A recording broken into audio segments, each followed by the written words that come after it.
So I would like to welcome everyone to the event in Women in Law, Asian Perspectives. The Faculty of Law, Thammasat University, in partnership with the Center for Asian Legal Studies, National University of Singapore, is very happy to welcome everyone to our webinar today. And today, I, Thitirat Thipsamritkul, lecturer at Thammasat University Faculty of Law, will be your moderator.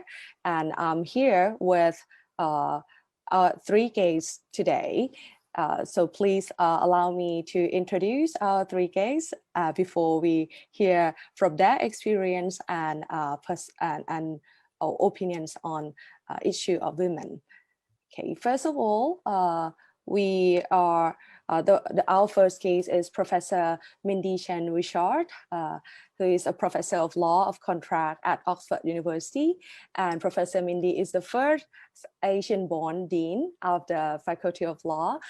Professor Mindy has given many thought on the issue of gender equality, and I think by her experience, I believe that Professor Mindy will have many things to share with us today. And our next speaker, Dr. Vilawan Mangklatanakul from the Ministry of Foreign Affairs. Dr. Vilawan is the first female Director General of the Treaties and Legal Affairs Department. And Dr. Vilawan is right now a candidate of Thailand for the International Law Commission or the ILC for the next term 2023 to 2027. She is a diplomat with expertise in excellent expertise in public international law, and also teaches in many courses in many universities, including at our Faculty of Law, Thammasat University as well, that she kindly help us in the courses. And our last speaker today will be Associate Professor Jaclyn, who is a leading scholar of comparative constitutional law, as well as law and religion in Asia. She also has an immersed research interest and access to justice issue in Singapore, which is of course a very interesting issue and emerging issue in our region right now. And she currently serves as the director of Center for Asian Legal Studies. So please give a warm welcome to our guest today, even though we will not hear this clap, but I'm sure everyone behind the monitor will be clapping their hands to welcome our guest today. Thank you. And if this is the normal situation, we would like to welcome you to the warm Bangkok at this time of the year. But since we are under this situation, we are happy to connect with everyone through this virtual conference. For the audience, you are now, both the audience who are entering the webinar, the Zoom webinar, you will see the Q&A box that you can ask questions. And for those who join through the Facebook Live of the Faculty of Law, Thammasat University, you can also post questions to our speakers through the comments as well. There will be our staffs who help collecting relevant questions. Our event will last 2 hours. So I think we have sufficient time to discuss on the issue of women in law and the legal career. And as we know that the gender equality issues is a rising issue, one of the most important issue in actually in many spheres, but particularly I will look at the focus of legal career today. So without further ado, I would like to invite Professor Mindy to share your experience, your thought about women in legal career, and maybe you can also mention being Asian woman in the academic setting as well. Please, the first round will last around 10 to 15 minutes each, and then we can have another round of discussion later on. Please, Professor Mindy. Okay, well, thank you very much. Am I mute? No, you can hear me, right? We hear you very well. Yeah. So thank you very much for giving me the opportunity to share some of my experiences. I think that as educated people, we all like to think that we have gender equality, but the reality in 2021 is very different still. We know that recently the Tokyo Medical School admitted that they reduce the female applicants' test scores by 20% because they wanted fewer female doctors, because they thought they would, you know, go off and have babies. And of course, it's the woman's job to look after the babies. So, and we know that a lower proportion of women than men obtain first-class degrees at some universities in some subjects, and this includes Oxford and NUS in law. Now, I can go on with many of these examples, but this is absolutely outrageous. Why? Why? You know? So I think we have to, I've been asked to talk a little bit about unconscious bias, because I think gender stereotypes distort our views of ourselves and of other people. So I want to congratulate Dean Moonen for this initiative, because I think sunshine is the best disinfectant. The more we talk about it, the more we're conscious about it, the more we think we are humble about our own experiences. And I want to, so I've also been asked to share some of my own experiences as someone who was born in Taiwan, and my parents immigrated to New Zealand when I was 10 years old. And I'm now a law professor in Oxford and dean of the Oxford Law Faculty. Well, in the UK, 92% of university professors are white, 80% are male. So I have to always contend with the feeling of not belonging and not looking the right part. And that, of course, gives me what we all know as imposter syndrome, right? So you feel like you don't belong, but it's not only your feeling, other people tell you you don't belong. I still remember in my first, I was teaching some students in their first tutorial, and they said, did you study in Oxford? No. Did you get your graduate degree in Oxford? No. They said, no offense, but why are you teaching us, right? So, so there's that skepticism that you don't qualify. Now, my answer is, well, I read books. You should try to read books, right? But it's not only them, but it's also the staff. I remember going into the library and saying, oh, I'm so sorry, I forgot my card, but can I just look up one book? Can you get that book for me? I just want to look up the page number.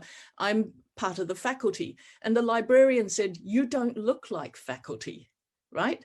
So this is quite amazing, really. Now, you might think, oh, this is disgusting and terrible, but actually, we all have it. We all have unconscious bias. And I am reminded to be humble about this. In his book, Long Walk to Freedom, Nelson Mandela tells a story about getting onto an air flight of the Ethiopian Airways in his early days. And he said the pilot was black. And because he had never seen a black pilot, he said he had to suppress a panic inside him because he thought, how can a black man fly an airplane, right? So it shows you how deep this unconscious bias goes. Nelson Mandela, who is a testament, embodiment of Black rights. Now, so I think to myself, perhaps if I was one of them and I meet myself and somebody who is claiming to be a Taiwanese woman, educated in New Zealand, who is claiming to be the Dean of Oxford, I might be skeptical. I might be dubious myself, right? So, but I remind you again that gender stereotypes distort our own view of ourselves, but also other people's views about us. Women are much less confident than men in many subjects. They hold back on expressing their ideas. They said that in the university, students are only half as likely to rank themselves in the top 30% of their cohort. You know, if you ask women to say, where do you think you are? You know, men are twice as likely to say that they're in the top 30%. Now, we know that confidence doesn't equate to competence. They're not the same thing, but the research shows that people who act confidently, other people unconsciously defer to them, right? If they act confident, then people think they are confident, right? But I thought this was very interesting that I read somewhere that men have a tendency to believe that they are more able than they actually are. In other words, they tend to overestimate their ability by 30%. This is called honest overconfidence. So they really think they're 30% better than they really are, right? They genuinely believe that. Now, on the other hand, so they're like up here. Women, on the other hand, tend to routinely underestimate their abilities, right? So the gap is huge. Now, over the course of a career, this confidence gap can lead to fewer opportunities and much less pay. I read, in fact, I read the other day that in Singapore, over the course of a career, we're talking about $500,000 Singapore dollars. So you'll see that in a forum, men tend to dominate the discussion. They're quicker to participate. They put their hands up very quickly. They interrupt more often, and they speak for longer, right? Women tend to speak in short bursts, and I noticed that in myself. You know, if I want to say something, I say it very quickly, and I'm apologetic. You speak very short bursts. They don't interrupt, and they're often interrupted by men, and they're often more discouraged from further participation. If somebody says, oh, but this, and you go, oh, never mind, don't worry, I'll just go back to my hole. And they said that in a group, men speak 2.5 times longer than women. They adopt a more competitive approach. They're more interrupting, and they're more competitive. And they said that women tend to be, they have to be in a super majority of 4-to-1 before they speak an equal amount as men, right? So it's very interesting. So the other thing is that women are far more sensitive to other people's opinions, and they're more likely to interpret feedback negatively, right? Women, and they correspondingly discount positive feedback, right? So you can say, you were fantastic. Now you could just stop there a little bit longer. And then, oh, you think I was terrible, don't you? Right? So I remember when I was in Hong Kong, one of my Oxford colleagues, I mean, she's an associate professor at Oxford. She gave a talk in Hong Kong U, and she said to me afterwards, that was terrible, wasn't it? And I said, no, it wasn't. You were really good. You were great. You gave a, you know, you were great. People listened to you. They engaged with you. She said, yeah, but I was really shit, wasn't I? I was terrible, wasn't I? And I thought, what is wrong with you? You know, and it shows you that it goes right up to the top levels, right? This idea of women tend to discount what's good about themselves, and they tend to exaggerate criticisms. Now, men, so a man might receive criticisms very differently as an indication they could do better, or that you're being unduly critical. Whereas a woman may see it as a confirming her sense of not being good enough, right? I remember talking to a colleague of mine who, Jaclyn will know, but I remember saying that when I go to a conference, I'm always very well prepared, you know, because I worry. And he said to me, you know, I've seen that with my female colleagues. They're just way over prepared, because I said, it's because we all think we might not be good enough. And he said, it never occurs to me that I might not be good enough, right? So a man, it never occurs to a man that they might not be good enough. And he just told me that, right? And that makes it, it's really, really interesting, because I remember when I gave a male student a bad mark, like a really bad mark, his response was, I guess, is this your first time marking? Like, you don't know what you're doing, right? You know, and I said, listen, Sonny, I'm old enough to be your grandma, you know, so, but it reminded me of when my little boy, see, I thought I would bring up you know, warrior women, you know, real. And then I got 3 sons. That's how it goes. Anyway, my second son is a very confident male, you know, and I remember I used to tell him off. He was so naughty, and I would tell him off when he was little, and he would say, "Mum, you've hurt my feelings," you know, because that was his view. It wasn't that he'd done anything wrong, but I had hurt his feelings. So again, it's this idea that he had a sense of entitlement that that was just there, right? Now, I want to also tell you a little bit about this thing called stereotype threat, which I learned and really helped me. There's a lot of literature on it, and this is something that I think minorities and women have. It's the idea that people are likely to perform poorly when they feel threatened or undermined. For example, a person who's aware of a negative stereotype about the intelligence or ability of the group that they belong to will worry that performing poorly will confirm the stereotype.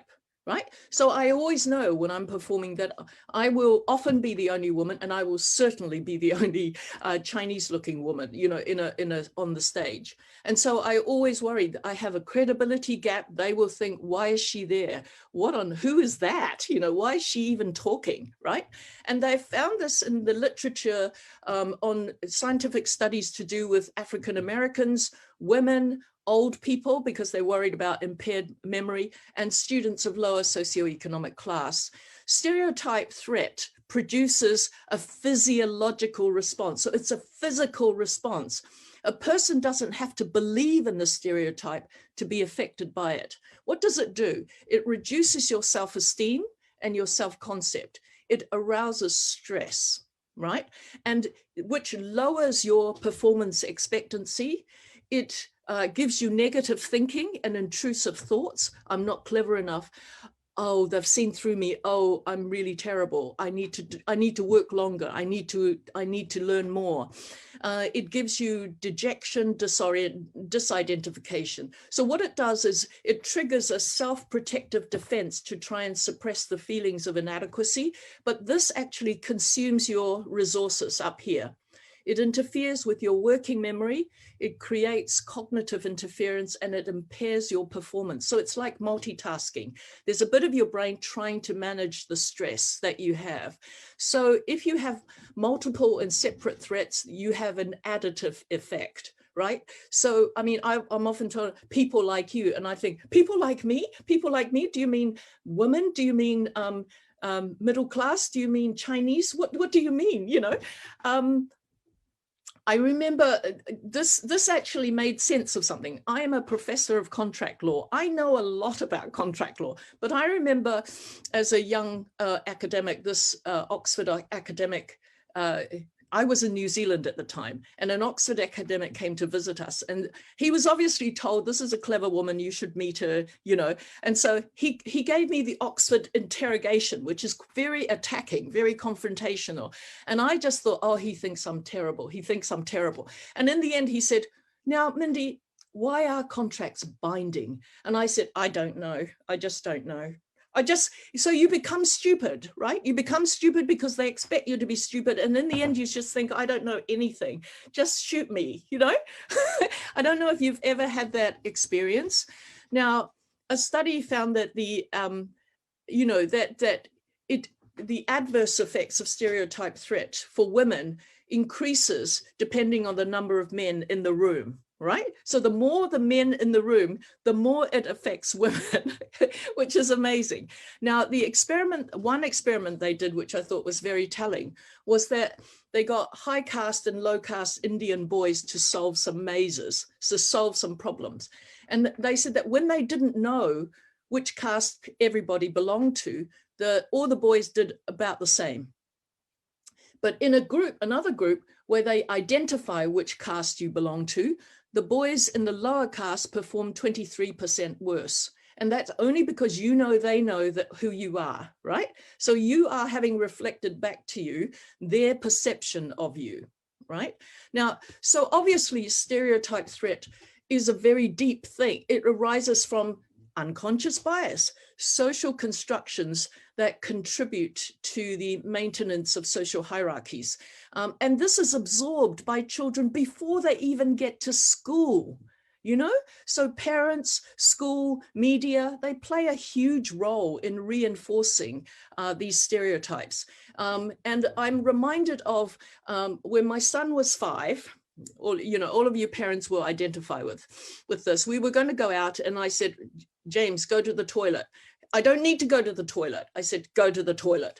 And he said, he went to the toilet. Yo, I did need to go to the toilet, Mum. I said, you see, mummies know these things. And he said, but mummies don't know as much as daddies, do they? And I said, oh, why is that, James? I thought, And he said, because daddies go to work and mummies stay at home. And I said, oh, that's interesting. Where do you and daddy take me to every weekday? To work? He said. And I said, and what does daddy do? He stays at home and looks after us. And so you can see that what they're absorbing from society is stronger than his own lived experience. His own lived experience. When we first came to Oxford, my husband was at home looking after them for a year, right? But he still thought that.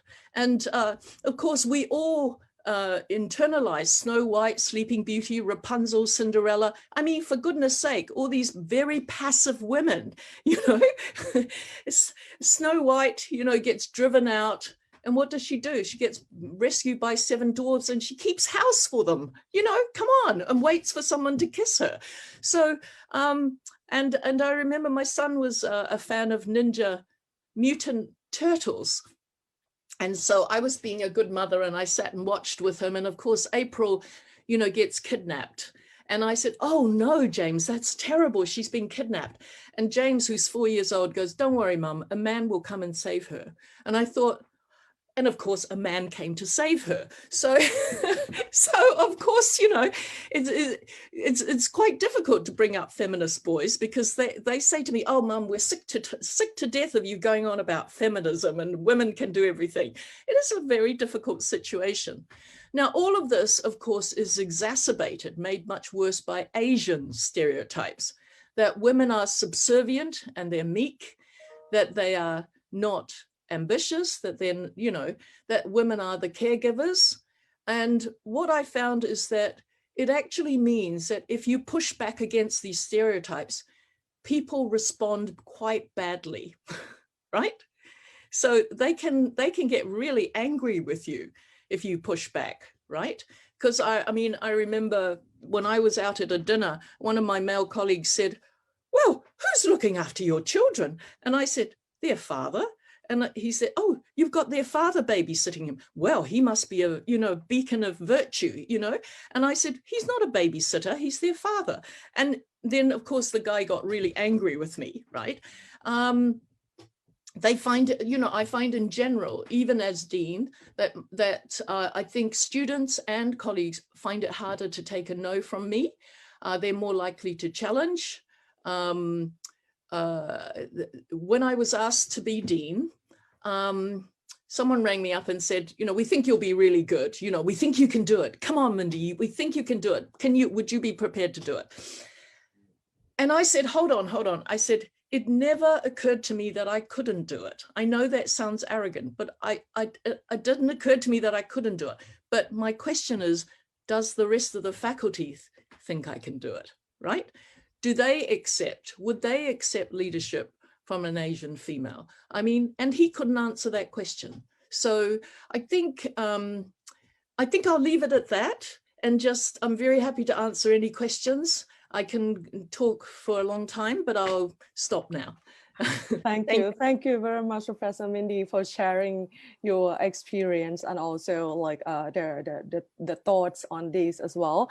I think your what you mentioned about unconscious bias and the stereotype threat that affects the psychological effect, the psychology of people and how they perform at work is very important, something very subtle that we might not notice, but right now we have so many research, we have so many empirical data telling that this is something that an individual cannot solve or cannot challenge by themselves. I think in the next round we can go a little bit further on that point, so that what should be the social response, or what should be done collectively to solve this problem rather than to leave it at individual capacity as well. And I really love your story about your sons and your students as well, that really I mean, many of our audience will share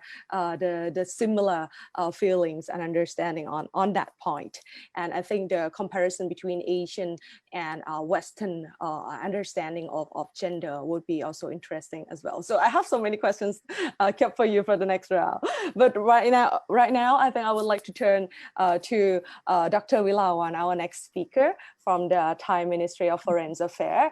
I would like to ask you to share your experience. I have to tell honestly that you are one of my role models, because I did my internship when there, and you were there, and everyone was like talking about you as a rising female diplomat and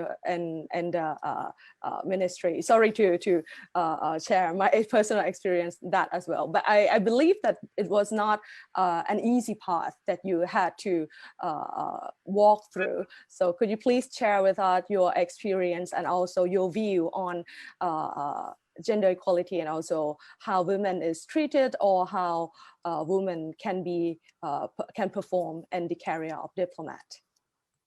Thank you very much. First of all, I have to thank the Thammasat University for inviting me to join this very able panel, and this is a very great chance for me to have the frank discussions opened by Mindy, from the very beginning. So I think I will take this as a place where I can share, my own experiences in this, frankly, with you. So first of all, I must say that from the outset that I'm very happy and proud to be a woman, to be a mother, and to be a lawyer and / diplomat.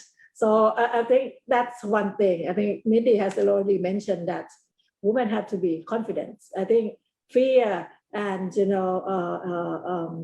lack of confidence is something working against not only women, to anyone in the workplace. First of all, you have to believe in yourself, and you have to be confident that you are able to do the job yourself. So I think that's the main thing that I keep, in throughout my career, 25 years, working with the ministry. I only have one career. I don't, this is my first career, and then, I'm 3 years away from my retirement. So this is the only career that I know. So I have no regret that I choose this career. And I'm very grateful for all the supports and from my superiors and colleagues at the ministry, and for supporting me, to come to this position. But having said that, I have to admit that it's not an easy task, for me to work up to this current position. I have to. It's certainly to the fact that for women that you still need to work harder than men, in general, if you want to pursue your career while maintaining a healthy family life as well. So especially when you have children. So I would say that it is different between married women without children and with children. And I think the statistic, sometimes misleading, because at the current, at the high level in Thailand, we have 34, we have up to 43% of high level women executive. But those executives, I like to, I stress many times that we have to go through, look into that number, whether they are married woman with children, or single woman, or woman without children, because I think that's a different thing.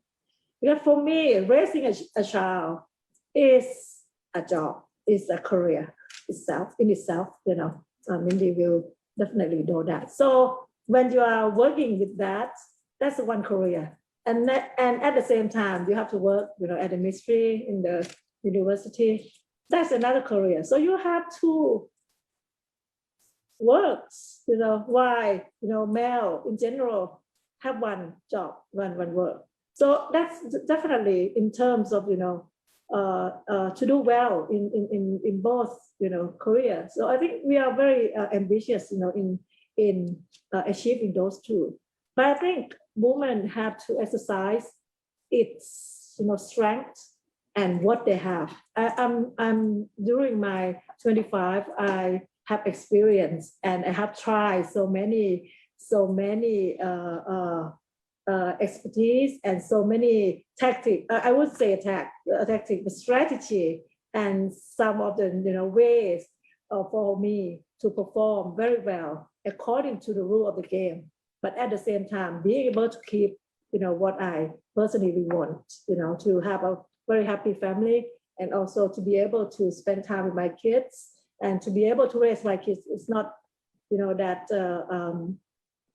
leaving that duty to other people, but in the way that maybe unconventional, because I set up my own strategy and method, the way to raise a kid.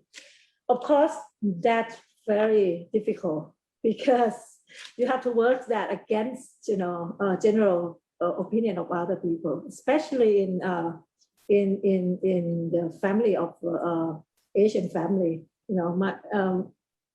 I have my neighbor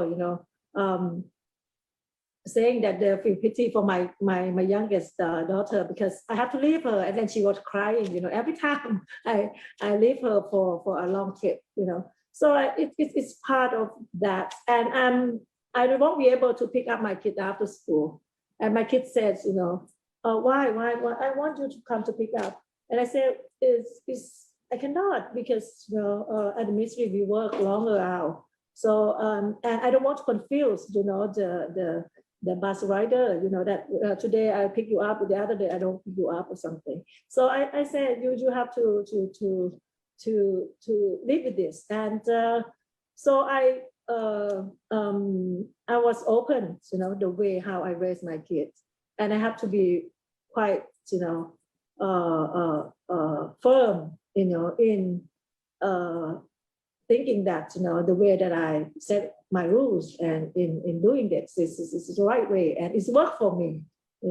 For example, I choose a school that's close to my family, my home, because my husband is working in the law firm. So we both we're very busy, but we keep weekends to the kids.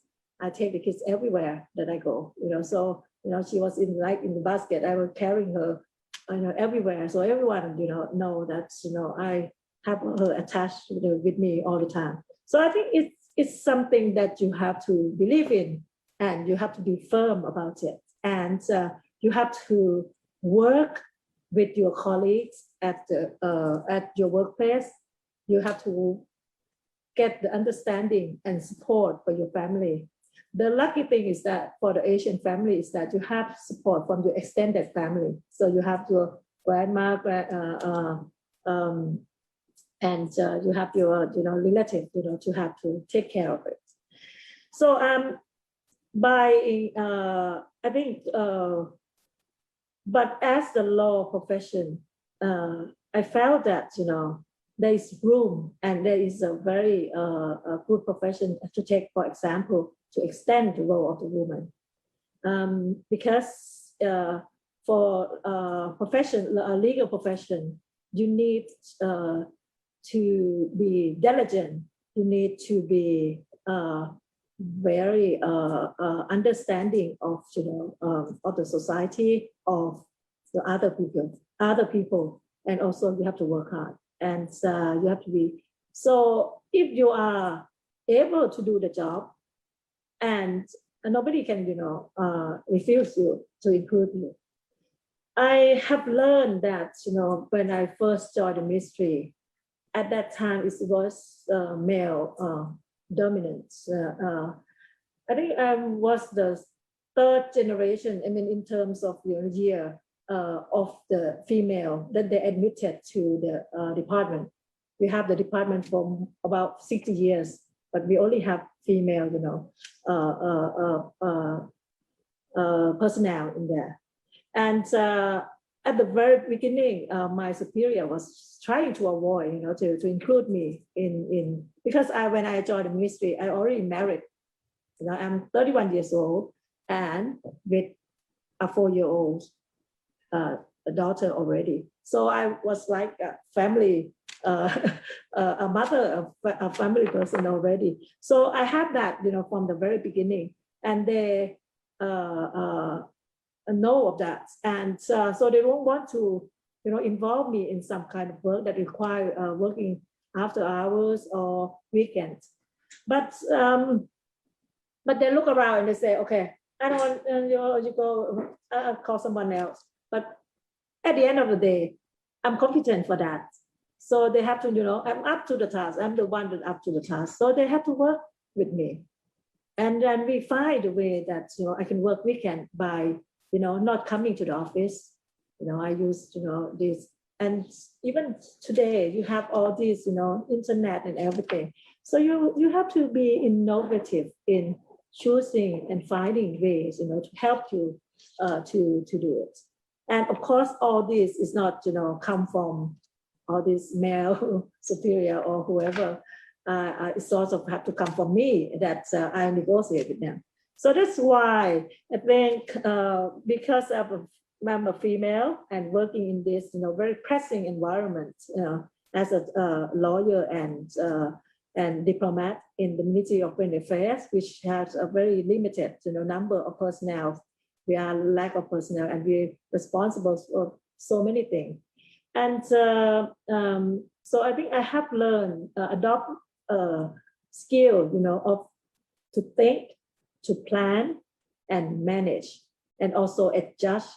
And also, I'm very good in negotiation with my boss and whoever that I have to involve. And of course, all this is the right, quality for being a good diplomat. So I think I have chosen the right, career for myself, and it suits me. And I think it worked both ways. I have to educate the ministry as well. At the very beginning, I'm the one that at Foreign Affairs, everyone is diplomat. So you have to take 4 years in posting abroad, especially for junior diplomats. So I asked to drop out from the posting twice, and it's ended up that I'm 25 years with Foreign Affairs and I never been posted abroad. And a lot of people said that to me at that time that it's not a wise decision to do. You should try to go in service abroad, because as a diplomat in the ministry, that would be handicap for you for not be posting. But I make a very long decision. But my husband and I already separate when we when I stay on at UK to study a PhD. So we have been separated already for a few years. So we don't want to have that happen again. So I decided, my priority is my family, although I spend less time with the family than in the ministry. But ministry, even I spend most of my time with the ministry, but ministry would be the second, priority in my life. I make it clear to all people that, as long as it works with my family, I will be able to compromise and, do that. And my husband, we talked with my husband, and he found that, he's working in a law firm. It's very pressing, and things going very well with him. And especially when he is responsible for financial support for me. So I think that's have to be the core of the family. So I have to work around that. And so I think that's with my experience, I would say that, there is no fixed rule. And of course, it would be hard for women, to accomplish, throughout the career. And, but there is a way to it. And you have to be confident and believe, as Mindy said, in what you want to achieve in life. And you have to go for it. And you have to educate other people that, now everyone taking me as a, role model for younger generation of female diplomats who have to leave home and family. And that would not happen, if I don't stick to... So you set the precedent. Yeah, set the precedent and also stick to my point. So that's, I like to share from the first round on this. Thank you. Thank you very much, Dr. Vilawan. I think your experience is very, very valuable, and it went very well with what Professor Mindy said in the first round, that actually what women is for a woman to be successful, what is required is much more than men, and that is the reality. And your life, your career path itself is actually a very great example of that. And so what you've talked about, the being innovative, being creative, and also you can be yourself. So women has to find a way to go through all of these challenges. But at the same time, I'm very curious about the process that you also educated the system or the ministry, and by using your own experience as a model, that this is also a possible way, a good way that it should be. And also maybe in the next round, I would like to hear, like, how did the ministry change or adjusted the policy in order to facilitate more women to work successfly in this career as well, and also for and also your feelings. Maybe I would love to ask you now, like, what was your feeling that you had to kind of choose something very differently from the other diplomats at your time, right? That I think it was such a brave decision at that time. Yes, I think as I said, family is my priority. So that's the first priority. And work, although of course I'm ambitious and want to achieve as well, but it would be second priority. So you have to set your priority in life. I don't say that everyone have to be like this, but it's the fact, so you know what you want in life, and you have to work around it. And of course, I will share with you later that I have invent so many strategy, to take with the ministry. Yeah. They get headache with me as well. So. Okay, thank you very much.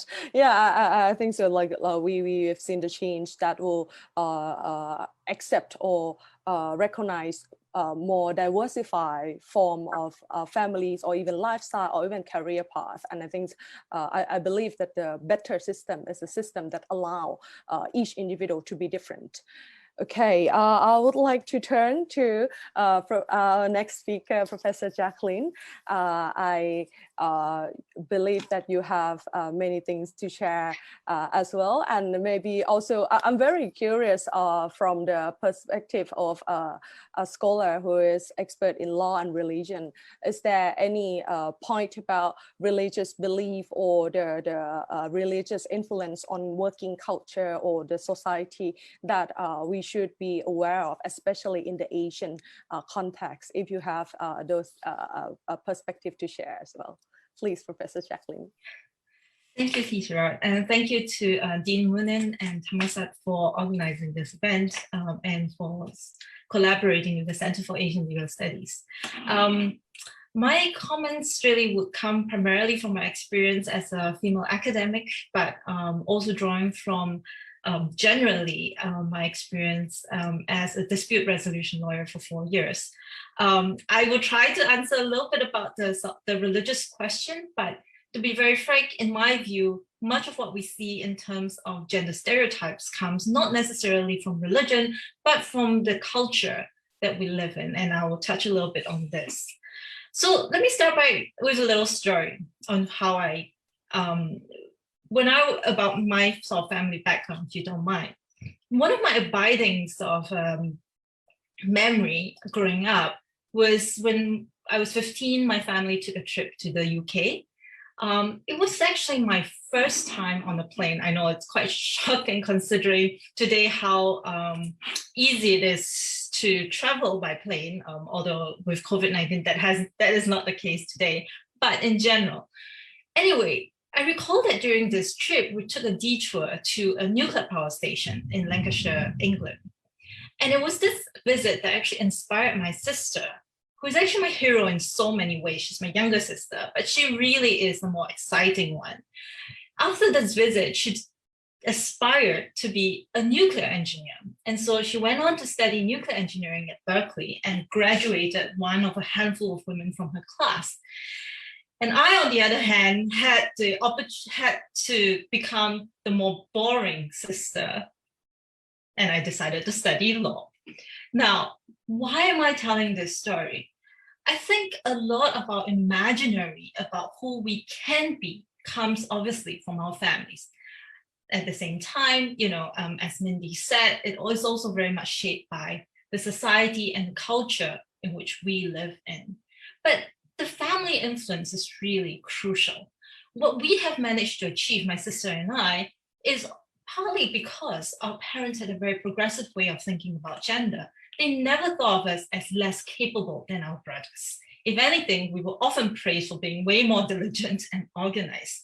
My parents never imposed any gender stereotypes in terms of what we could or could not do. Everyone had to help out with the housework. I think this is really crucial. Whether you're a boy or a girl, you had to do the laundry, you had to clean. Whether you're a boy or girl, you could pursue different hobbies. You could do carpentry, you could garden, you could build small electronic circuits, you could learn how to dismantle a car engine. The point is that family and our parents shape the way in which we see ourselves. And as parents, today I'm a parent to 2 children, I try to make sure that I create those opportunities for those imaginaries that are wide and inclusive. But beyond family, as we've already talked about, extended families, schools, and society play a massive influence on how women perceive ourselves. And so some women still encounter situations where they are told that they cannot be this or they cannot be that. Some years back, I actually interviewed a potential candidate to law school here at NUS Law, who said that growing up in her school, there were teachers who used to tell girls that they should just aspire to find a good husband when they grow up. And I sometimes have encountered this even among our law students. Imagine you're the cream of the crop, you've gotten to the law faculty, you're a student at the law faculty, and some of them speak of how they try not to assert themselves because then their social capital will be seen as lower because they are seen as bossy. So we still live in a world where cultural mindsets place social capital on a girl's marriageability and at times their fertility. And we see this in a very specific and unique way in Asia, right? Asia has its own unique cultural ways of reinforcing this gender inferiority. One that gets to me is how the idea that men pass down the family name. It is the men who continue the family line. And so they become socially and culturally more valuable. I recall that when my daughter was born, I gave her a Chinese name using my family name, Liang.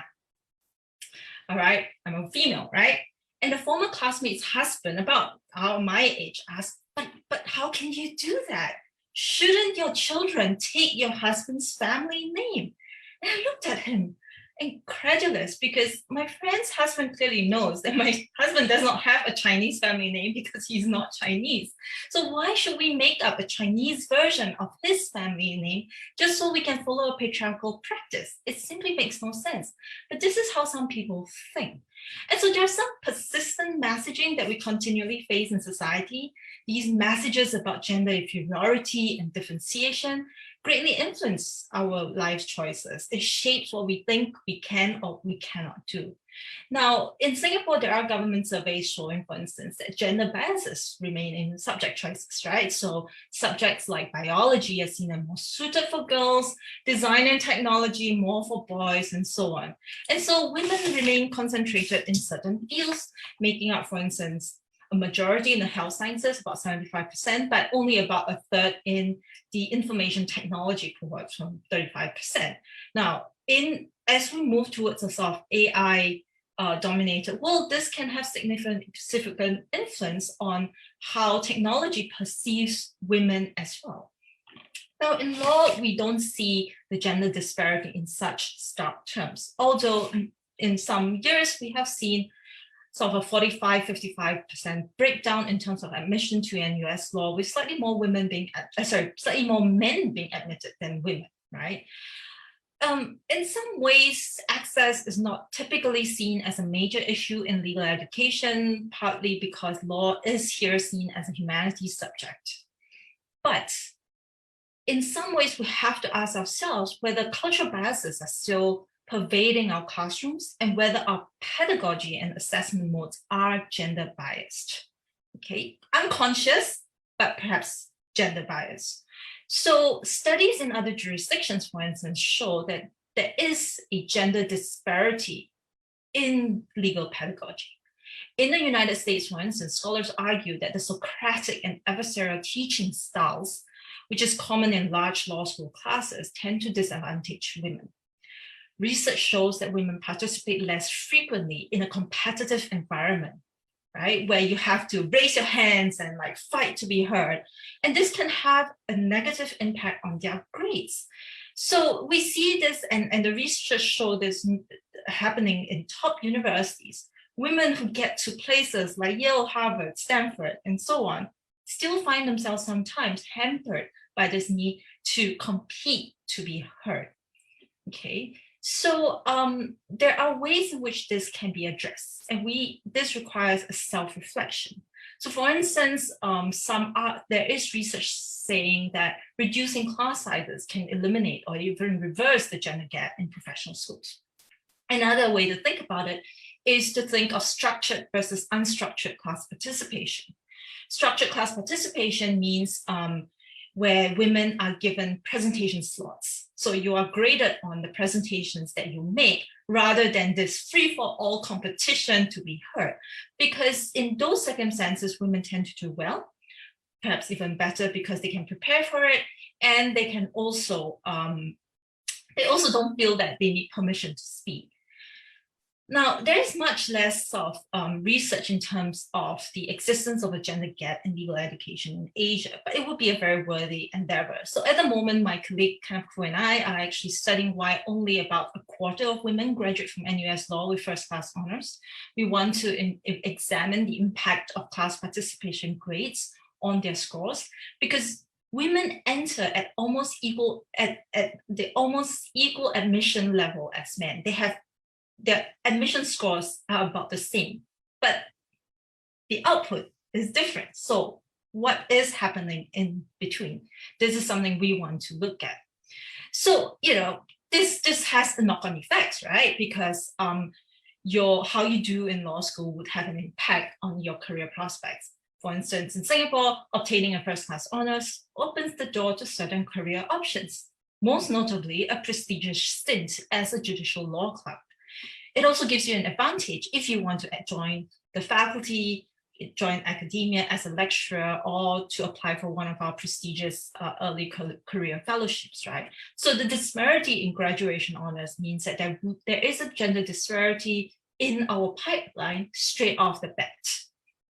Now, the gender gap, as we all know from much of the statistics, statistics from Asia is not widely available, but some numbers are illustrative. So there is at least some evidence that the gender gap increases up the ladder in the legal profession. So we have inspiring women at the top of law firms, but most managing partners are men. And we see men occupying top leadership positions in law. Okay. In fact, we only appointed our first female permanent judge of appeal in Singapore in 2016. Now, I don't want to give the impression that this is necessarily a matter of entrenched bias, because I think that the matter is very complex and we need to study it much more closely, right? Because I like to mention this statistic, which is that NUS Law appointed its first female dean in 1968 and the second in 1980. So just for comparison, do you know when Harvard Law School appointed its first female dean? 2003. Yale Law School's first female dean? 2017. So the question for us to ask ourselves in Singapore and in elsewhere is, what has changed, if any? Okay, so just in the context of NUS law, were these two inspiring women simply exceptions that proved the norm? Or have things have the context and the conditions changed such that we need to rethink how the legal education, legal profession, and academia works? Because when I graduated from law schools some years back, women were not disproportionately doing worse. In fact, in my year, the majority of first-class honors were female. So what happened? And we haven't had a female dean since 1987, more than 30 years. So what's happening? So questions that we need to ask ourselves, because despite obvious progress, there is some distance from general gender equality in legal education, in legal profession, and in the legal academia. So just perhaps three phenomena we can address. First, I think it's something that Dr. Thitirat has spoken about, which is family and childcare obligations. How can we level the playing field there? Now, obviously not every woman aspires to marry, and that should be a legitimate choice. And even among those who do, not all aspire to have children, and that should be a legitimate choice. But for those who do, it can be a very daunting prospect to have to care for children, maintain a high level of work performance sufficient to compete with peers.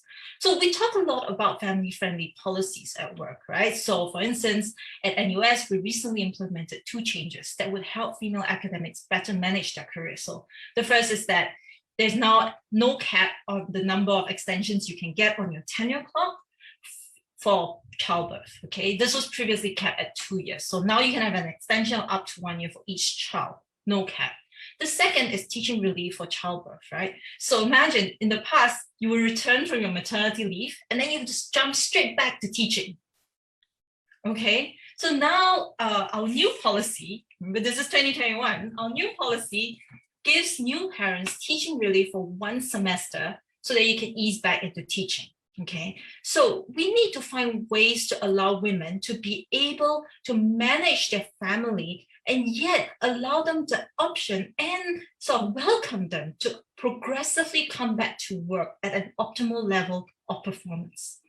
Okay, so these types of policies would help. But I would say another thing that I think both the speakers before me have mentioned is the role of the fathers is so crucial, right? I love Mindy's story about how he's a parent. He's not a babysitter, right? Because that is so true. I remember when I went to teach in Italy for 3 weeks, my husband then took the children to meet me in Italy, and then we had a short family holiday. So he took 2 young children with him on the flight. From his account, it was like all these, I'm afraid they tend to be women, asking him, where is the mother? Why are you alone with 2 young children? Why is she not here? And from his account, it was almost like they wanted to give him a medal for taking his own children on a flight by himself. Imagine if I had done that, nobody would have even batted an eyelid, right? Nobody will even think of asking me, where is the father? So we need to sort of rethink parenting as well, that fathers are parents, they are not babysitters. The second point, if I may, is we often point, there are surveys that show that women leave their jobs when work environments make them feel marginalized or undermined.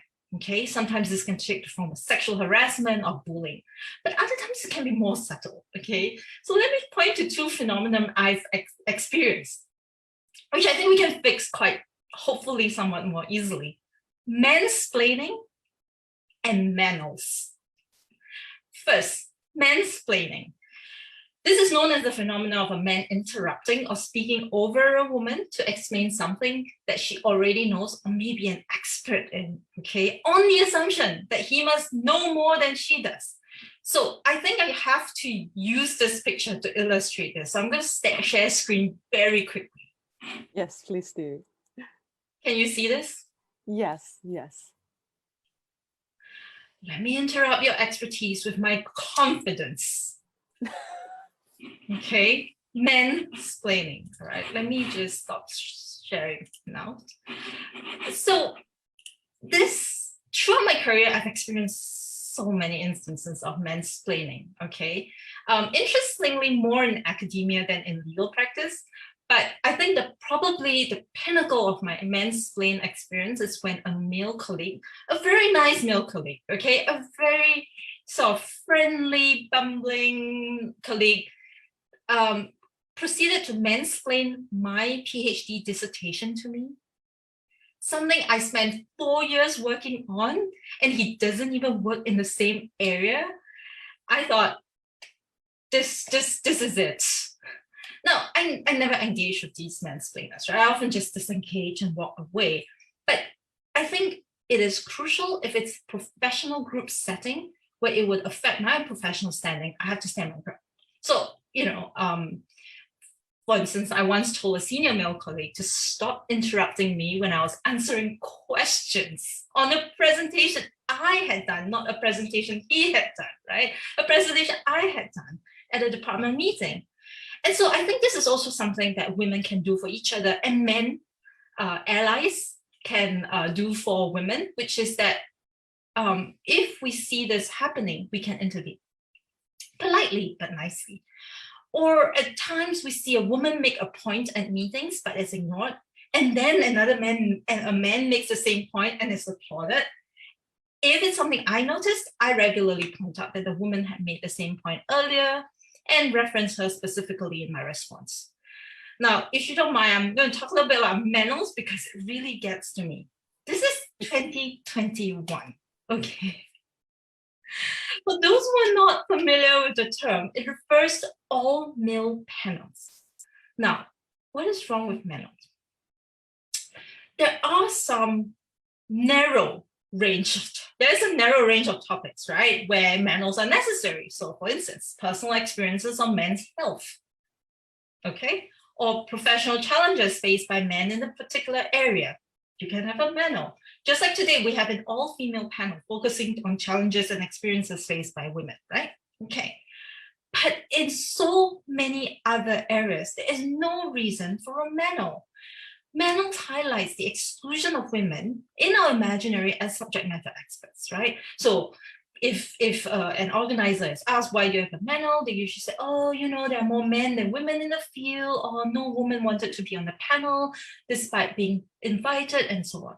But actually, oftentimes what it points to is a lack of effort to try to ensure gender diversity on a panel outside of one's familiar context. And so, you know, we invite people we know, okay? So if you're a man and the only people you know are men, you create a panel because it's much easier.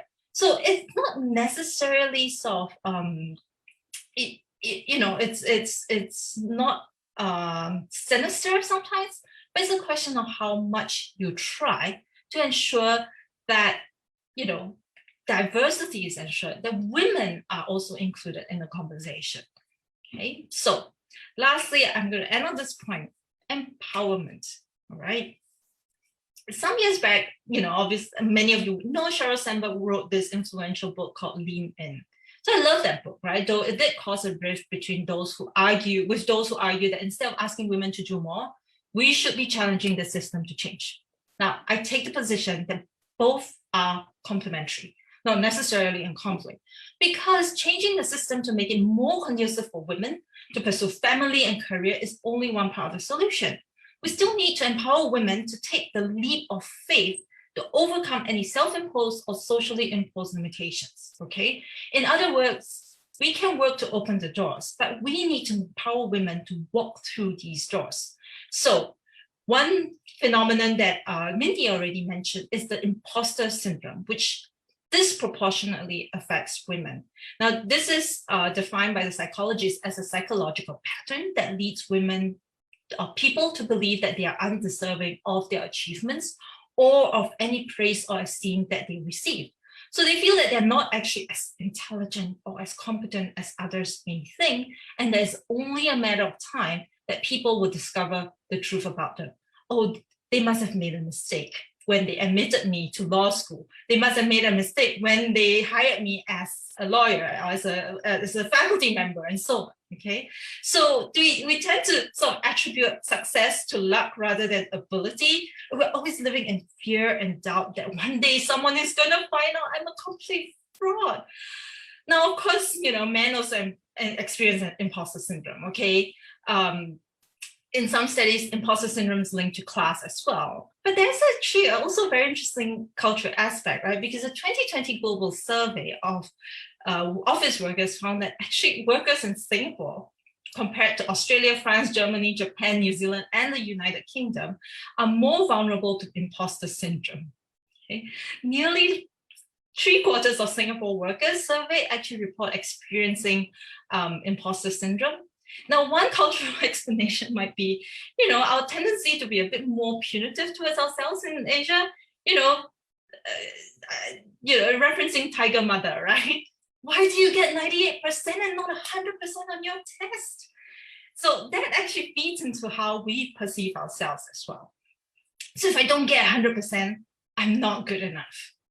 Now, there is no gender breakdown as far as I can tell from this particular survey, but there is other sort of, for instance, a 2020 KPMG Women's Leadership Summit report, which shows that 3/4 of female executives across industries experience some level of imposter syndrome. Okay. Now, I will also confess, when Dean Moonen first approached me to do this talk and told me that Dean Mindy and Dr. Vilawan were going to be on the panel, my first reaction was, oh no, why me? One is a full professor and Dean of Oxford Law, and the other is a Director General at the Ministry of Foreign Affairs. Who am I in comparison to these illustrious women, right? So I do what Mindy mentioned, I over-prepare. I have pages and pages of notes, okay? But I think overcoming imposter syndrome requires us to regularly and repeatedly challenge our negative thoughts and self-doubt. So to walk through that pain and fear to say, what's the worst that can happen? You all might think I'm ridiculous for daring to be here speaking to you, but hey, I'm here. So I sometimes also have to tell myself to trust the external reviewer. So I remind myself, well, Dean Moonen asked me. He has good judgment, so he must know what he's doing. But another little trick that some friends and I have sort of do, as a little joke, but I think it tells something. Some of you may have heard of this abbreviation, WWJD. This became very popular in the US in 1990, WWJD. It says, what would Jesus do? Okay. So my friends and I created WWGD. What would a guy do? So this fictional guy who is assured and confident, okay, allows us to get around our negative thoughts and subconscious programming, because it allows us to imagine a different us, still authentically us, but who is not hampered necessarily by social expectations around gender. So WWGD, what would a guy do? Now, these are imperfect ways of coping, and they work to some extent, right? So we still need the holistic approach of tackling systemic bias and still empower women to make choices in life. Okay, so we need to build a society whereby women don't have to do more just to achieve the same as men. And so one day it will become legitimate to ask WWGD, but it wouldn't mean what would a guy do, but what would a girl do? So thank you. Thank you very much, Jaclyn. Professor Jaclyn. It was really nice. And I think your experience did also complement the other two speakers' experience over there. I'm very interested in the point that you made about the tech bias that might happen in the legal sphere as well, because we are introducing more and more legal tech into many various legal careers, from the court, from the in the law firm, or even in the legal education. Like I understand that we all lecturer wish to have some AIs to help up masking the report, right? So in that sense, if we have like if we still have this gender bias, or we only have one gender dominating the tech area, then what would happen with this decision done by the technology reliant system? So that I think that is one point that I think was very important for the future as well. And also those thank you very much for sharing the statistic that help us to see the importance of this number that still tell us that there is something wrong. There must be something wrong. There must be something that we have to fix about the phenomenon that we have, and also the issue of empowerment plus the system change. That these two are not exclusive to each other. They are not in conflict. They are actually complementing each other.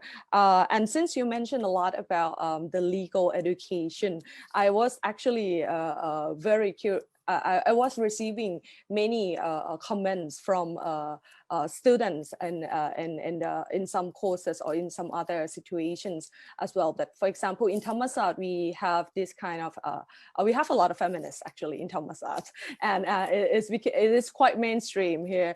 And I've heard some male students complain that they feel a little bit uncomfortable to be surrounded by a feminist lecturer, both male and female, and they felt like they are not allowed to speak louder about something that might touch upon gender issues, even though they are not like someone who would like to discriminate or have like the overconfident. So actually we have even 65% of female students in our faculty. So that is actually more than male students. But so maybe in the next round, you may, I would like you to share your idea about how should we encourage a healthy relation or healthy interaction between male and female students, or even like lawyers or employees. Because when we encourage, when we empower women a lot, sometimes men might feel like uncomfortable or became like reserved, even though they doesn't have to, they do not have to be like that. Or is that sometimes, is this a phenomenon that must happen in the transitional period? So maybe we can hear your thought about that as well. Before that, I would like to move back to Professor Mindy. So for the next round, I think we can have some points to add up. Maybe you have some point to add the issues that the other two speakers have touched upon, and then after that, in the third round, the final round, I will collect some questions from the audience as well. So for the audience, if you would like to pose questions, please do so by either type in the Q&A box, or if you watch this through Facebook, you can leave the comments over there. So we'll try to collect your questions after this. So for Professor Mindy, I would like to come back to collect what I've mentioned at the beginning. So how should the system adapt to challenge or to help women overcome this unconscious bias or the stereotype threat that you mentioned at the beginning? And also maybe if you have anything to respond to Dr. Vilawan and Professor Jaclyn. Thank you. First of all, I like to say how much I appreciated listening to my co-panelists. They're brilliant women, and I wish we could have a coffee or a drink afterwards. It's a pity that we can't. I think you're wonderful. And I do have quite a few things, because, you know, when Dr. Vilawan was saying about you know, kids being, I mean, you get stereotype, threat, and unconscious bias from both sides, right? So I remember taking my son to church, and I put him in Sunday school, and I went to pick him up, and this woman who has 5 children, and she stays at home, and she bakes bread and probably weaves her own cloth and everything. She said to me, you know, all the children were crying except your son. And I felt so proud of him, you know, and apparently he was going around saying to the other little children, don't worry, your mummy will be here soon. And I thought, oh, my son's, he's so great. And this woman said, but I suppose he's used to being left by himself, you know. And I thought, oh, stab me in the heart, you know. You know, and I just felt so terrible. It's like, your child is used to being neglected. So I think it's interesting, because I do think it's really important. We do put our children first, but they must not be made to feel like little princes or little princesses. I think it's actually a mistake to think that you come first in everything and let me be subservient to you. So I think it's actually really important what Dr. Vilawan said, that you need to say to your children, yes, I understand your need, but not now. I have to tend to something else, because they have to be brought up to be considerate of other people, to not think that their needs always come first. You know, otherwise you're going to bring up little monsters. And as for taking, I do think that we are models, role models, whether we like it or not. Just by virtue of being so rare, we are models. And I still, you know, remember taking my kids, I had to take my 4-year-old to give a lecture in Oxford, because the last minute he refused to go to nursery, and he said he was not feeling well. And so I thought, okay, well, I've got to lecture in half an hour. So I made him promise that he would be very good, sit with his toys, because he's got very good concentration. I thought he would be fine, but so he sat there with his toys. He was fine. 20 minutes into the lecture, he put his hand up. He's 4 years old. He put his hand up in a room full of Oxford law students. And I said, yes. And he said, I need to go to the toilet. You know, I mean, really. And I said, I tried to stay professional. And I said, is it an emergency, Max? He said, yes. And I think I'm going to be a long time. And I thought, God. So, you know, the students were so good. They said, oh, Prof, I think we can take a small break right now. You know, they were so good. And actually, I think this is something that your students will remember, and they will see that you can do it, right? You can do it. When I was teaching in Singapore, and I have a fractional appointment in National University of Singapore, of which I am extremely proud. And I remember going to teach there, and my son, because he was quite shy, he didn't want to sit with the students. So he sat under the table that I was teaching in. So he would come in with me and just slip under the table and then pop up when I finished and then go out with me. Now, I don't think that's a terrible thing for students to see. They will see that, except for one day he tied my shoelaces together while I was there. So that was not so good.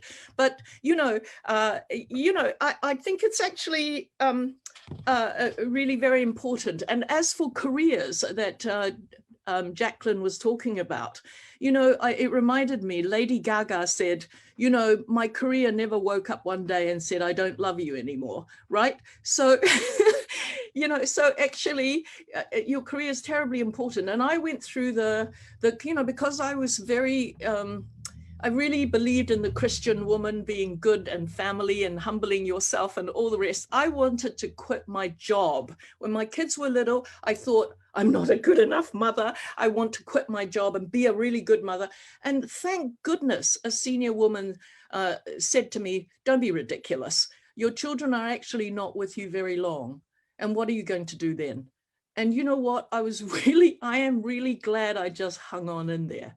And there are times in your life when good enough is good enough. You don't have to be brilliant. You don't have to be excellent. Just hang on in there, So I think that's really important. The other thing is about manners and mansplaining and so on. I remember seeing a photo of a conference that meant in private law that that our colleagues had gone to, and it was 8 men, right? So it was a photo of Oxford, and I said to a professor, I said, well, it's very male, isn't it? And he looked at me. I am a professor of contract law, which is a major area of private law. And he said, well, we just don't have any women in private law, do we? You know, so it's actually exactly, I was so shocked. And I said, yeah, not a single one. We don't have a single one in this university, and walked away, you know, but I don't even know if he got it. The other thing is about imposter phobia. You know what? If you think you're an imposter, own it. You know, my view was, yeah, they made a mistake. I'm here now, tough luck, right? So I remember when I first started, I was in a faculty meeting and I was trying so hard to learn how to be an Oxford professor. You know, how do I be an Oxford professor? Well, I was never going to be I was never going to succeed in being a typical Oxford professor. And I said something at faculty meeting, and, you know, people were like, And I came out, and a professor said to me, well, I thought what you said was very interesting when we came out. And I said, yeah, but it's not the Oxford way. And he said, listen, Mindy, you are the Oxford way now. And I thought, damn it, you're right. You know, I am the Oxford way now. Tough luck, you've got me, you know, and I know that my heart is in the right place. I will do what I think is best. It's still happening. I think as dean, people are finding that I'm doing things differently. I'm not trying to be a dean. You know, and sometimes it works, sometimes it doesn't work. You know, you have to forgive yourself as well. So I think, you know, I think all of those things were sparked by the contributions of my colleagues, and I think you just have to have some guts, yeah, because I know that when I was at a very down point, and I was asked to give my very first public lecture in London, and I thought, I can't do it, you know, I just can't do it. I haven't got time. I must sort my family out, and I haven't got time, and I declined it. And then I read something about the Flossie effect. It's because women trip themselves up. They turn things down when they shouldn't turn things down. They should step up to the challenge. So at 2 a.m. in the morning, I wrote back and said, if you haven't filled the spot, I will do it. And then I spent the next 3 weeks going, oh shit, oh shit, oh shit, this isn't good enough. I've got to work harder and so on. But it was the first time that I made myself step up to do something I wasn't comfortable in doing. And it turned out okay. It turned out fine. So some things that we can do. Right. First, I think help will not necessarily come to you.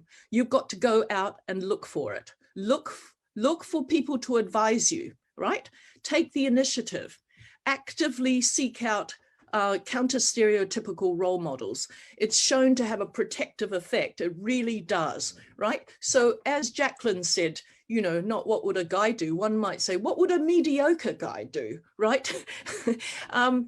Or just think about who around you as a woman that you look up to and think, what would they do, right? They wouldn't be a little self-effacing Flossie who would say, oh no, don't worry, I don't know anything, oh, I'm gonna fail. You know, they said this with exams, that when we do exams with our Oxford students, the women will say, oh, I know everything, but I'm going to fail. And the men will say, I don't know anything, how do I get a first? Tell me, right? So you've got to, let's be anthropologists. Let's think and observe about how men and women behave. And we don't have to be captors of these sorts of behavior. We can consciously experiment, get out of it, and have a think. I did this once. I mean, I was at a conference in Australia, and this guy, there were only 2 women in 3 days. 2 women, and the whole mood was incredibly aggressive, intimidating. Women didn't even put their hand up. No woman put their hand up to contribute from the floor. And I thought, oh my goodness. So when I spoke, also women get more trivializing comments and questions, right? So I gave a talk, and this guy goes, this guy puts his hand up and goes, I don't even know why you're even talking about that. It's such an old issue. It's like, why are we even talking about this?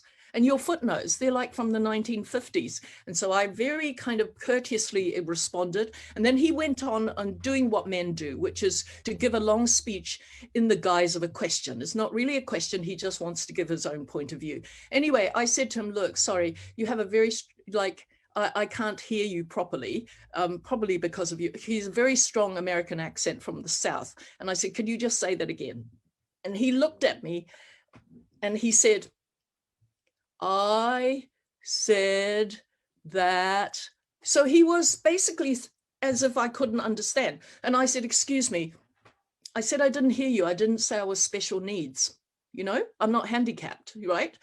And after that, people said, oh, Mindy's so scary. Mindy's so scary, you know? So again, I was seen as being the aggressor. Anyway, it was very interesting. A year later, I saw this guy in a conference in the United States, saw him out the corner of my eye, and he came straight over for me and he said, I don't know why you didn't hear me. Everyone else heard me. And I said, excuse me, who are you? I don't think we've met. I said, so I just thought, really, you've been worried about this for a year? But, you know, and after that, I thought to myself, let's experiment. So I experimented. The next conference I went to, I decided when people were speaking, I would be the first to ask a question. I wouldn't wait for a man. I wouldn't wait for a space. I would be the first to put my hand up and I will ask a question. And you know what? When you're the first to ask a question, you can ask the most basic question, but you sound like a genius because you had the confidence to come first and to ask the question, right? So, and the thing is, if a woman is speaking, then give her a nice question, right? Be the first. Ask her a nice question, you know? I've heard too many stories of conferences where women have been reduced to tears by this sorts of question. I've had this almost every talk I give is, why are you even talking about that? What difference does it make? You know, like justify why you exist. So I would say seek mentors, right? Women and men, right? But remember when you're seeking mentors, that mentors are people too. So be proactive, start by making connections, comment on their work, show appreciation, ask questions, ask advice, ask how you can help them, right? You've got to make a relationship, right? And I would say, yeah, be someone that who you would like to mentor yourself. Be someone who is an enjoyable mentee, right? Put yourself in your potential mentor's shoes. Another thing I would say is you will spend more time with yourself than with anyone else. Speak nicely to yourself. You know, in our culture, we're used to saying, you're not good enough, you're shit, you should do better. But you know what? You should be your own best friend. If you felt really bad and you think you're not good enough, your friend is not going to say, yeah, you're pretty shit. Your friend is going to say, you're pretty fantastic. You're as good as those guys out there. You're better than those guys out there. You will be fine, right? So you can, I think you've got to be your own best friend. Don't talk yourself down. I'm good enough right now, right here. Now, the other thing is, as I say, understand the game that you're in. Because I've immigrated so many times, I've had to be an anthropologist. I've had to think, what are they doing? What do they think they're doing? How does this game work? What do they think is a good thing to do, right? Because I've learned in Oxford, we have so many posh dinners. It's like Downton Abbey and Harry Potter. But we have so many dinners, and I've worked out that what you do is you ask them lots of questions because that way you get to eat your dinner, right? And also, if people get to talk about themselves, they think you're fantastic. They don't want to know about you. They want to tell you about them. So I am really good at asking questions, you know, just ask them lots of questions. Remember, it's a game. It's not personal, right? Be tough, be disciplined, you know, and remember to step up. Don't be a shy flossie, right? You are only going to reinforce other people's view of you. And women support each other, and men step up. I mean, Moonen initiated this. He is doing what he should do, leadership from the top. And we need leading from men, right? I was really pleased when, I can't remember who it was, but I was supposed to work with Jaclyn at NUS and on women's issues. And I thought, and I went to ask the former Dean Ching Hung and about this. And I told him about it actually, and he said, you need a man. And I thought, you are fantastic. You know that we need leadership from men, right? Men need to join us because unfortunately in our world, their word still counts more than our word. So they need to help us. Thank you very much, Professor Mindy. I think what all of you share right here is not only for women. I think it's just very helpful for anyone who doesn't feel good enough, who doesn't feel that they are capable enough and would like to improve themselves. I think the same exact advice can go to anyone who would like to improve themselves as well. Can I right? just come back on that? Because in my college, I thought to myself, because we have this phenomenon of women not doing as well as men. So I thought, we've got 2 women teachers in my college. So I wonder what impact that has. So I asked the statisticians to do some work on how my women students have done. And they found out that women students at my college achieved double the number of firsts than the faculty norm. And I thought, yay, our women are doing really well. And then they said, your men also double the first, right? So actually, whatever I'm doing right for the women, we're doing also right for the men. That's really, really cool. I think the best word here is to use such a cool dean here. And I think I will just integrate the questions since suddenly we have a lot of questions now. So I would like the audience to have answer. And I think we have a lot of passionate audience with us today, which I'm very happy. So I think Professor Mindy has already answered part of some questions as well about how to overcome the imposter syndrome and how you should seek for a good mentor. There are another questions about is it a good strategy for a female to seek for a male mentor rather than female mentor, or should it be like women support networks that would be more strategic in that sense? So this question is addressed to all 3 speakers. And for Dr. Vilawan, we also have the questions of how your view on the strategies. I think you plan to explain to show tell us some tips about your strategies, and also whether or not you agree with, do you support the positive discrimination in order to proactively level the playing field? And I think these questions can be posted in both workplace and also in other situations like law school as well. But maybe from your experience, could you share about your strategies, and also how did the ministry change after you paved the career? Okay, thank you very much. I think the very important element Mindy has already expressed during this session is that sense of humor.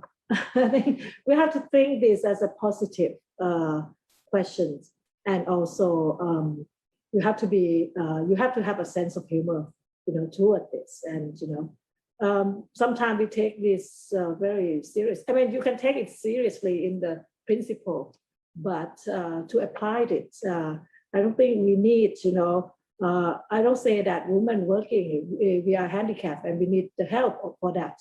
I don't think that was the case. But I think the system itself have to be favorable and supportive to women in working condition. Because as a mother, I mean, in the family, you have to, during your career, you have 20 to 30 years of your career. I always tell my colleagues that, it's a marathon, working to success in working career is a marathon. It's not, 4 plus 100, race or something. And you have time, so you can be when you start your career and your kid is still young and you are responsible, you're still junior at your workplace, then you can you can take time with your family more. But once your kids is 3 years old, they go to school. They have to you have to let them have their own a learning curve, and that's the way you can come back and focus on your work and then be more. So I mean, you don't have to sort of running like 100% speed all the time. You can reduce it in accordance with your family need and also your career path at the same time. So I think that is very significant.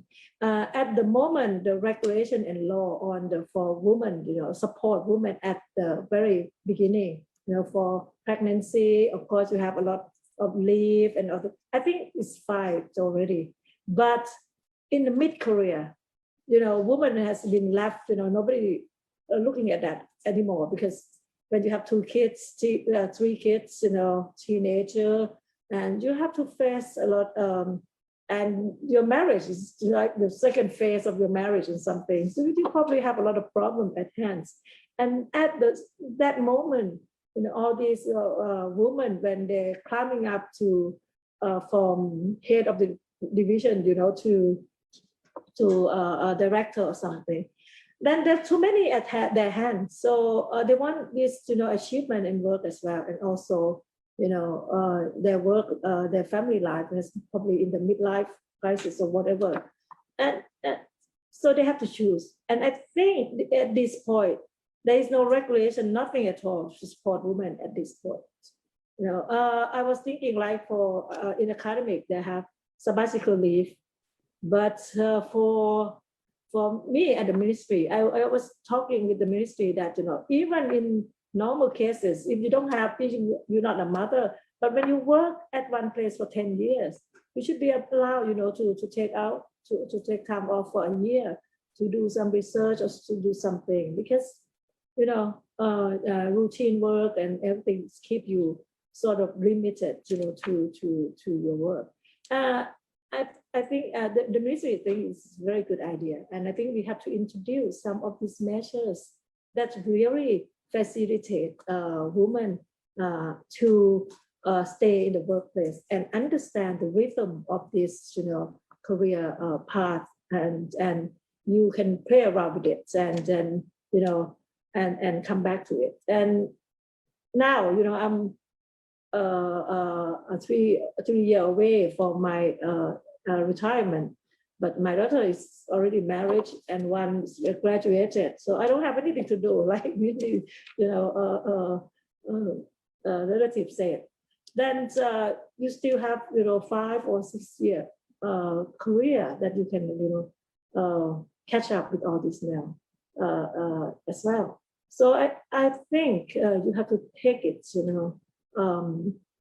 and I don't have the fixed rule how I'm doing it, but the way I take it as the ministry, I play by the rule of the ministry, that you have to be efficient, you have to deliver your results, and you have to attend to emergencies. We have a lot of emergency, but I don't have to be present at the ministry personally. I can use communication, whatever. And at this time, I encourage my colleagues, to work online and everything. But I'm answerable 24 hours a day. So you can reach me and you can trust me, that if you need some legal advice in urgent situation, you can reach me all the time. But, when there's no urgency, then I have to take time off, So it's like you have to manage all these timeline as well. So that's my strategy. So I think time management and work management is very important. And I always, plan things, and I always let my boss know that, what is my condition and what I have in hand. So, and I work around this. And I think I spend time, to on setting, all this timetable, and I know who is where. If my boss, in civil servant, your work have to go through, several level. then I have to make sure that, you know, all these people are there, you know, when my work is there. It's not, you know, lying on, you know, Prime Minister desk for like 3-4 days. It's no point, you know. But so you have to sort of, you know, work around all this. And I think being a mother and juggling between these two careers give you that, you know, expertise. And so you have that expertise in managing time management, you know. So I think that's something that helped you. And as to the question whether you seek the advice from male or female, I think it doesn't matter. It's just I think if we get the opinion from male, then we have reflection, you know, how they think of us, you know, how they perceive us, and we can be able to set, you know, the straight the fact and straight the truth for them, you know, as well. But I think most important is that I said at the very beginning that you need support. You have to think positive. You don't see it's that, okay, you're pregnant, you have a kid, that's a problem. So, I mean, if you start off like that, then, you know, I think it's not going to work. But you think that it's a good thing, you've done a good thing for the, you know, humankind, because you are a very able person, you're intellectual. So you need to be, you know, producing, you know, good citizens to the world. So if you see it's something like that, but let's see how are we going to work around this and to be able, you know, to support you. So I think that attitude is very important, you know, for both for your family and your work colleagues and your superior. And I think we probably should, you know, be open and talk about it. And you don't feel that there is a problem. That is a good thing that you are doing. And and the most important thing is that I have the theory for my colleagues, younger colleagues, that, you know, women have to stick together and, you know, stand behind, you know, each other back, you know, all the time. And I have this theory of the Powerpuff Girls, because to be able to, you can be powerful and you can be like, you know, have a sense of humor, you can laugh and you can, you know, dress up, you can be a woman, you don't need to be, you know, turn yourself into a male, and still work and then enjoy it, but you are powerful, so, and you can get things done. So there is no problem with that, I don't think. Thank you.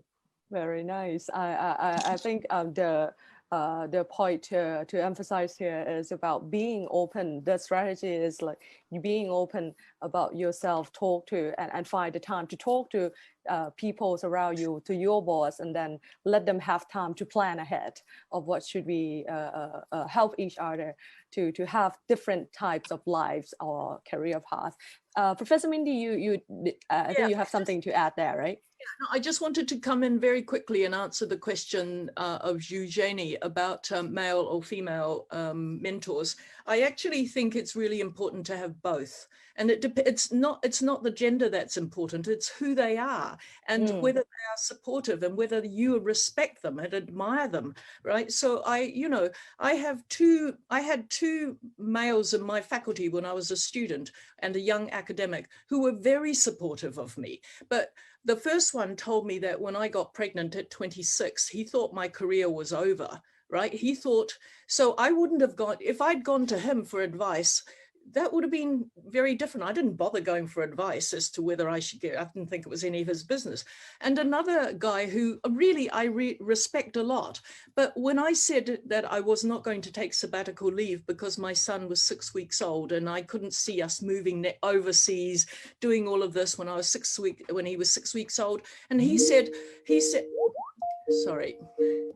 And he said to me, oh, well, I went on sabbatical leave when my son was 6 weeks old. It was fine. And I thought, well, you had a wife. I don't have a wife, you know? So I think that, you know, you will get a different point of view from a man, but don't discount men because you need them, right? Today, we still operate by a referee system. And very often, whether you like it or not, it's a bloke telling another bloke that this is a good bloke, right? So you have to be careful, right? You have to have some referee writers. And I was never very good at that, you know.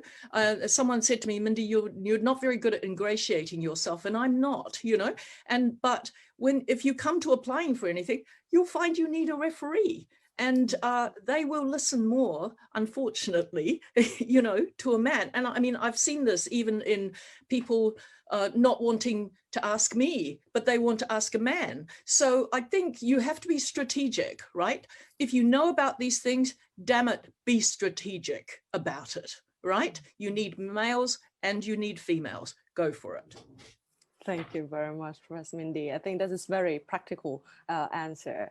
I would like to turn to Professor Jaclyn for the issues that I posted before about the legal education and maybe the reaction of male students, or how could we create the healthy interaction between male and female students, or even more diverse gender in the classroom or in the workplace. And also there were a question regarding the percentage of professionals in legal professions in Singapore as well. If you have some information, maybe it would be nice if you can share with us. And anything that you would like to react to the other two speakers. Thank you. There's a lot, there are many insights that I'm actually finding very helpful for myself as well. And it's I would say it's a remarkable experience when you hear insights that are being shared that resonate so much with your own experience, you know. And that is why it's important to have these conversations so that we can sort of highlight some of these experiences and show people who have experienced them that they are not alone, and also reveal to those who do not experience them that this is another side of the story. So I think having these conversations is really important. And this goes to your point about how do we sort of create allies out of our students and our colleagues, right, who are male. I think having these types of conversations is part of that effort, because oftentimes we don't know what we don't know. So I've had conversations with colleagues, for instance, male colleagues who are very well-meaning, again, you know, nice people. And when I say things like, oh, you know, we have a gender disparity problem in the faculty, and they go, no, we don't. And I'm like, yes, we do. I mean, and this goes to the point, I'm going to answer this. As of last year, only 28% of our faculty is female. Okay, this means that at the professor level, there are only 3 women. There are 24 men, and the 3 women includes Mindy. Exactly. We had 2 emeritus professors who were women who retired.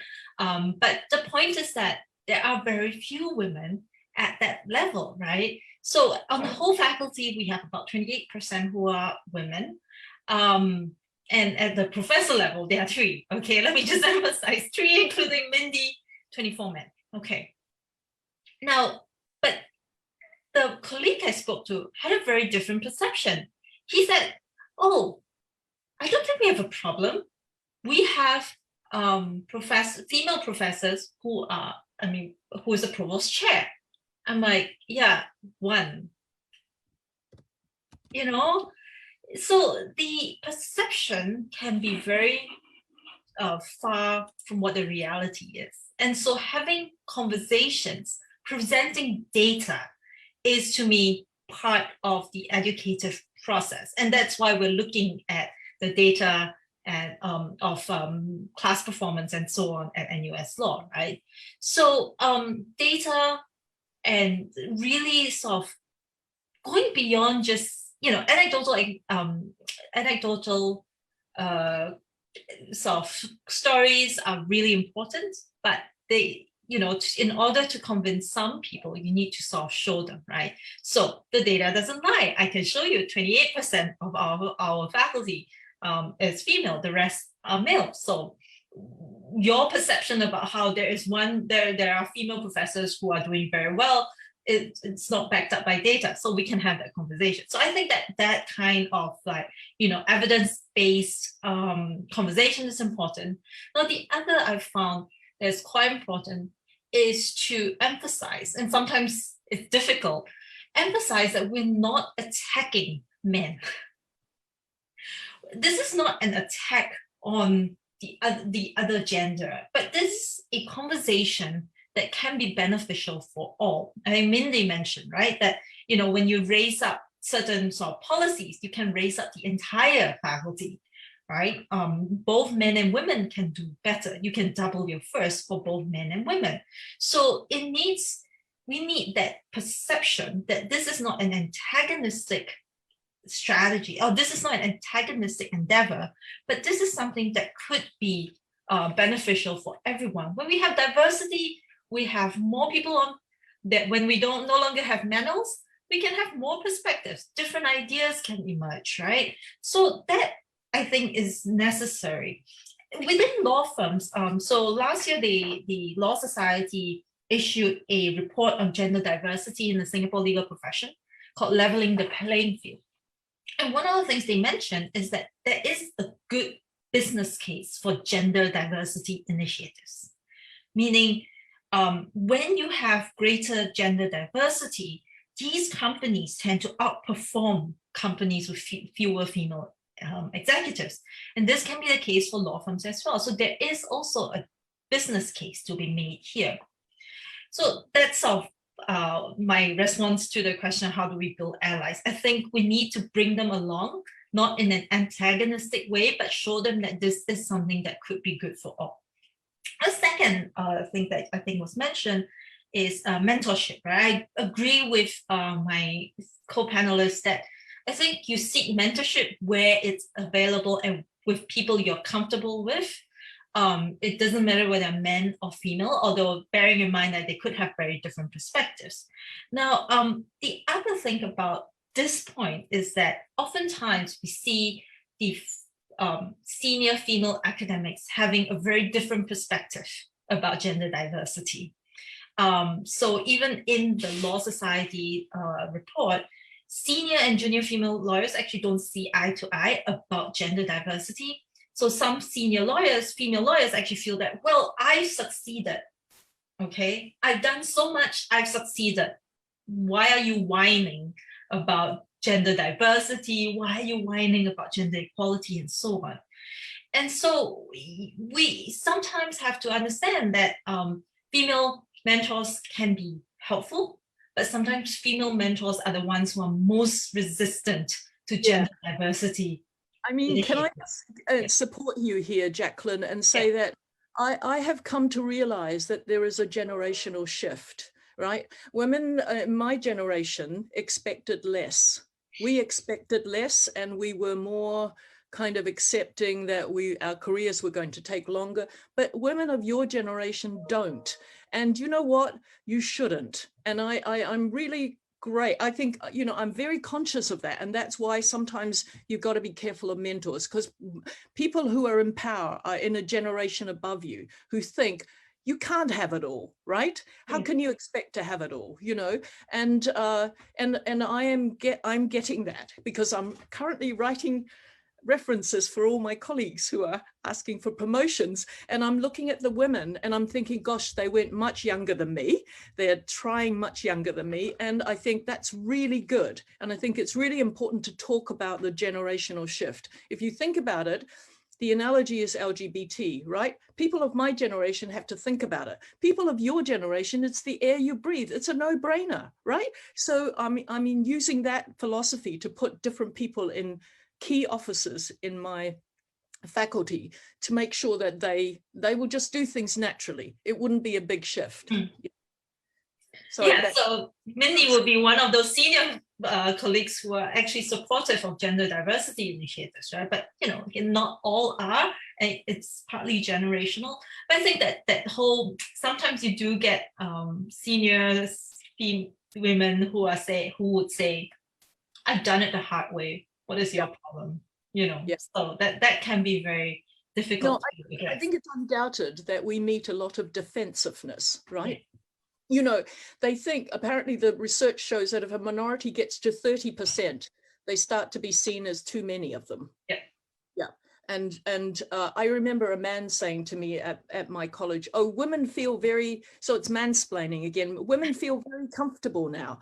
And there were like 3 of us, right, in a college with 50 men. And he told me that women felt very comfortable now. And I said, oh, I said, you have personal experience of this. He went, no, really, Mindy, women do. And I went, oh, I see. Oh, well, I'll make sure that that message gets through. I mean, it's ridiculous, right? But they feel very defensive because we are telling them that they've got where they are by a certain amount of male privilege, right? Yes, that's right. Yeah, so hopefully things can change if we create more allies and bring more people along. So yes. The third point about AI and the law, I feel that this is really a crucial area that women need to go into. I mean, if you think about it, right, in medicine, we do see increasingly that there is research showing that because women's perspectives are not taken into account as seriously as men, certain sort of medical innovations are actually sort of devaluing or actually disproportionately sort of impact women, right? So for instance, female-related illnesses were for a while considered to be, it's just in your head, but actually there are real illnesses. Another sort of aspect is very recently, the research shows that, airbags, safety airbags in cars, they actually take into account the male physique and not the female physique.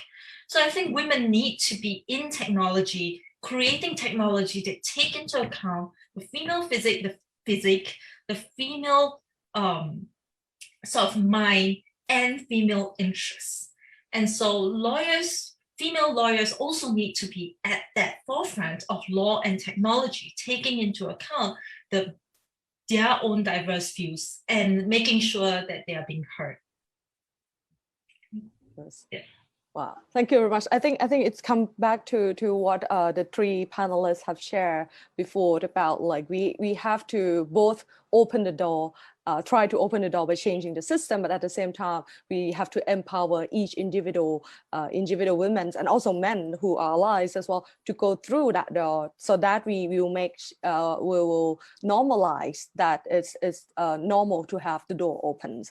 Then we change the default mode of the society, right? And I really appreciate Professor Jaclyn point on conversation, and I think we are inspired by that, and I believe that we will have a lot more conversation like this in the future, either among the faculty members or also with the students.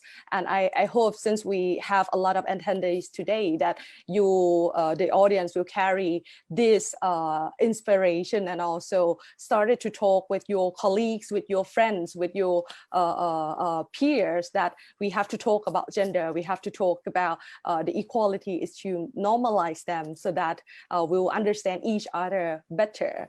So I think we have. Can I just take please. one last point? Yeah, please. I wanted to also say that even though there are senior women who are resistant to change, I wanted to also say that there are amazing senior women like Dr. Vilawan and Dean Mindy, who have actually paved the way for possibilities, right? For more junior people like us to be able to pursue the careers that we have. And so, in a sense, we all stand on the shoulders of giants, like both of you. So I think we thank you for what you've done in sort of paving that path for us. Thank you.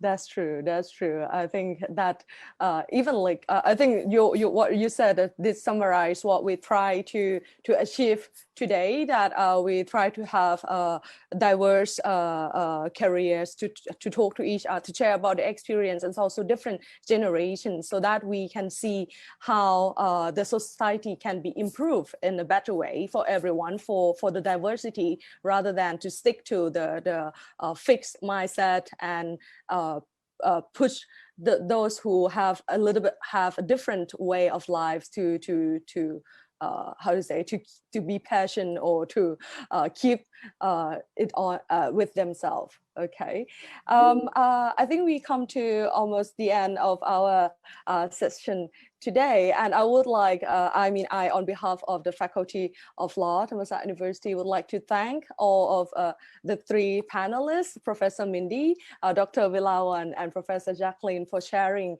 your valuable experience. I think I will definitely recommend all of my students to listen to the record of our conversation today. This is very, very encouraging, inspiring, and I hope we can meet each other again, and the faculty will be able to welcome you in person after this pandemic ends.